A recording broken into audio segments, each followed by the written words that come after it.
Hi, I'm Dr. Mike with Physio Orthopedics and Performance, and I'm going to show you 2 exercises you should be doing if when you run you're a heel striker. That meaning the first thing that hits the ground while you're running is your heel.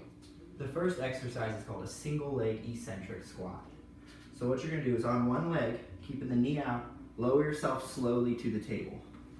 Again, on one leg, keeping the knee out, lower yourself slowly to the table. The second exercise is called the power squat. What you're going to need is any TheraBand. Wrap it directly above the knees with enough tension that it feels like it's pulling the knees in towards themselves, like this. I want you to actively resist that, and while holding the band, you can pull harder to increase resistance. Do a squat, making sure the knees stay out the entire time. If you want to know more about your running form, you can schedule a running eval at physio-orthopedicsandperformance.com. Feel free to check it out and reach out if you have any questions.